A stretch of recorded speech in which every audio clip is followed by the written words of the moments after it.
Hey you guys, I hope all is well. My name is Imani and welcome to my channel.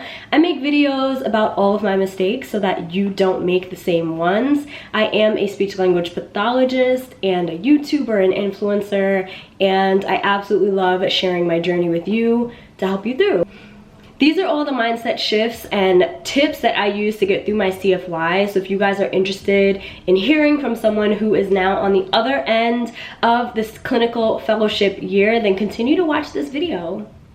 The first tip that I have is to make a mindset shift. So you've just finished up as a student clinician and now you're a clinical fellow, and you may be wondering, what is the difference? What do I have to do now that I didn't have to do before?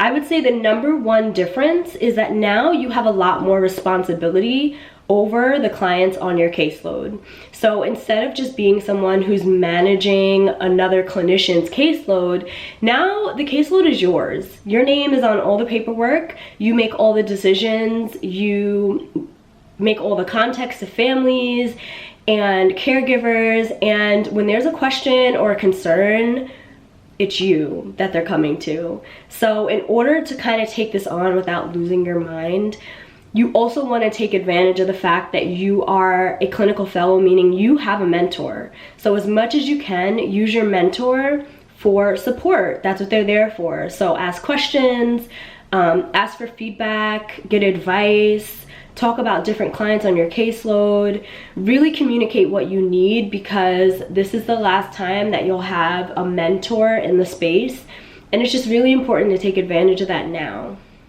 Okay, my second tip, this is a really big and practical one that you can do right now. It is to organize yourself. You want to make sure that everything that you need for future jobs or just to get through working with your caseload, that you have it at your fingertips. So you want to keep something that can organize all your materials. I'm going to show you what I have. I just moved, guys, so things are all over the place, but this is something that I use. It's actually like a little paper holder.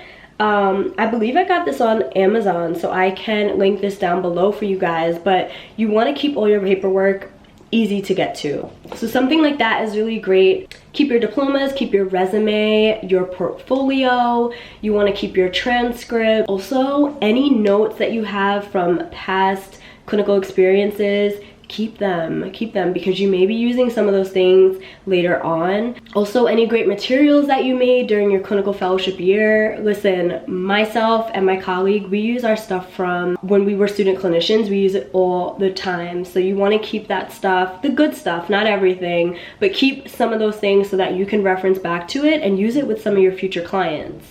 The other thing that you want to have right at your fingertips is a list of contacts, so you can keep this in your phone, you can write it out, however you can best get to it, but keep your contacts close by so that if you ever have a question, or maybe you come across a great job, or you meet someone and you have you need support or whatever. I've done this a ton. I've reached out to my past supervisors and just kind of updated them on where I was at and asked for advice. So you want to keep your contacts right at your fingertips as well.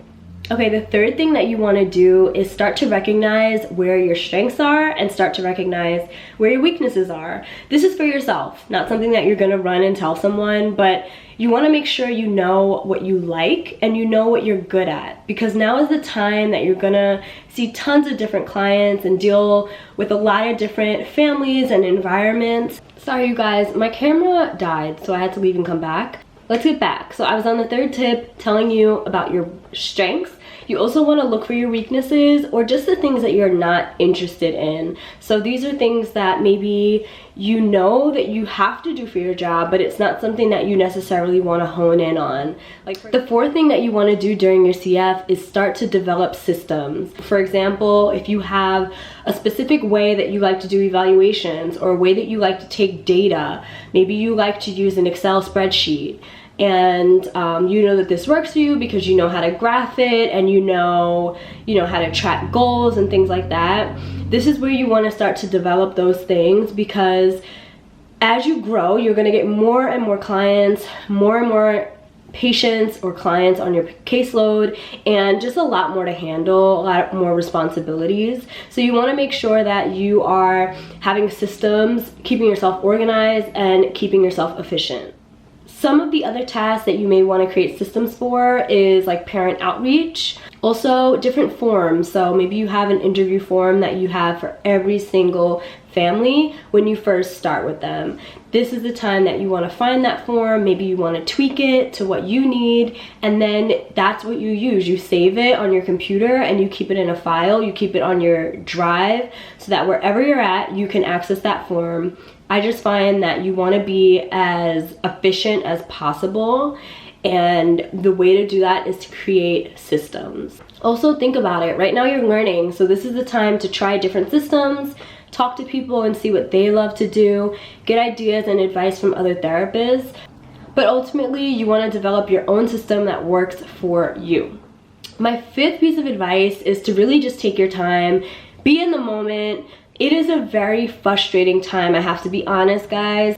When you're a clinical fellow in your CFY, you're not making as much money as other clinicians, and you're doing the same job. So sometimes it does kind of, I don't know if this is just personal, but at times it is frustrating. You feel like, okay, what is the purpose of this time? Like, why do I have to do this? And the way that I've gotten through it is I've thought of it as a rite of passage. It's something that every therapist has had to do, and it's just important to make the most of it, make all the mistakes that you can. You know, I love making mistakes, but really you want to learn from them. So take all the chances, make all the mistakes. Now is the time to be super creative and bring yourself and your personality into therapy. And then before you know it, guys, it's over.